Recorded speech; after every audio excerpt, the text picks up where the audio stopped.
Jokes विनोद video शेवटपर्यंत पहा. Like करायला आणि शेअर करायला अजिबात विसरू.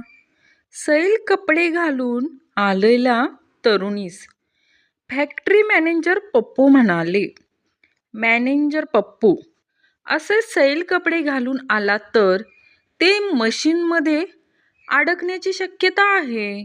तरुणी, साहेब, जर मी टाईट कपडे वापरले तर कामगार मशीनमध्ये सापडण्याची शक्यता आहे. पप्पू को पूरी रात मच्छरों ने बहुत परेशान किया. 12 बजे उसकी खोपड़ी घूमी. पप्पू ने जहर पिया और बोला, अब काटो सालो, सब मरो. टीचर, पप्पू तुम्हारी उम्र क्या है?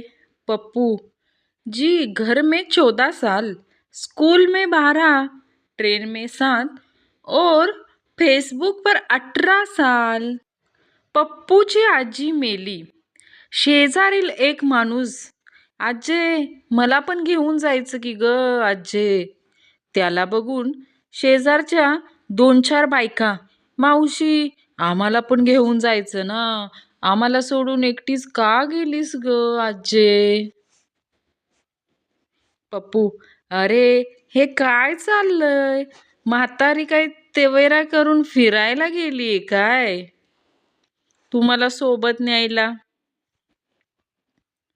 पप्या, सकाळ सकाळ छोटा पप्या रडत बसलेला असतो.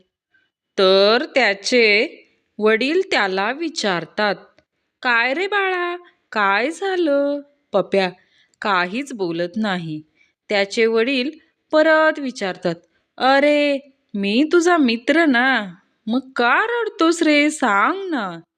पप्या म्हणतो, अरे तुझ्या आयटमने मारलं मला. हॉर्लिक्स प्यायलो नाही म्हणून. पप्याचे बाबा बेशुद्ध. शिक्षिका, पप्पू तू एवढा चिंतेमध्ये का आहेस. पप्पूने उत्तर दिले नाही. शिक्षिका, काय झाले, तू पेन विसरलास का. पप्पू पुन्हा गपचूप. शिक्षिका, तू रोल नंबर विसरलास का. पप्पू पुन्हा गपचूप. शिक्षिकेने पुन्हा विचारलं, काय झालं आहे, काहीतरी सांग, काय विसरला आहेस. पप्पू रागाने म्हणाला, अरे गप रहा माझी आई, इथे मी चुकीची चिठ्ठी घेऊन आलो आहे आणि तुला पेन, पेन्सिल आणि रोल नंबरचं पडून राहिलं. एकदा गप्पू आणि पप्पू एका जेवणाच्या पंक्तीत जेवत असतात. तेव्हा त्यांना एक माणूस येऊन विचारतो, तुम्ही कोण. गप्पू, मी मुलाकडून आलोय. पप्पू, मी मुलीकडून आलोय. विचारपूस करणारा माणूस, चपलेने मारीन माकडांनो, हे 13व्याचे जेवण आहे. पप्पू हा प्रेमळ पिता आपल्या 2 वर्षाच्या चुम्याला घेऊन बागेत खेळत होता. गोड गोबऱ्या चुम्याला खांद्यावर घेऊन फिरताना अचानक कॉलेजमधील झिंगी ही सुंदर तरुणी त्याच्या समोर आली. झिंगी, हाऊ क्यूट, हाऊ लवली, एक पापा घेऊ. पप्पू, 1 मिनिट, मी चुम्याला खाली ठेवतो, तुम्ही चटकन पापा घ्या, कुणी बघितलं तर उगाच लफडं होईल. पप्पू, तू आरशासमोर बसून का अभ्यास करतोयस. गणू, याचे 3 फायदे आहेत. 1, सोबतचा रिव्हिजन होऊन जाते. 2, आपल्यावर नजर राहते. 3, आपल्याला अभ्यास करायला एक जण सोबती मिळतो.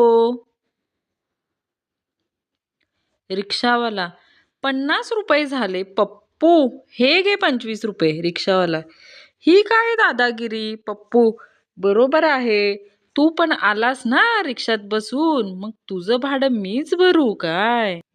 गंपू, यार मला माझ्या गर्लफ्रेंडला काहीतरी मस्त गिफ्ट द्यायचंय. पप्पू, अरे मग सोन्याची नाजूक अंगठी दे तिला. गंपू, तसं नाही रे, भलं मोठं वाटेल तसं असं काहीतरी सुचव. पप्पू, मग असं कर, ट्रकचा एक टायरच दे तिला. शिरप्याचं गाढव हरवलं. तरीही तो देवाला धन्यवाद देऊ लागला.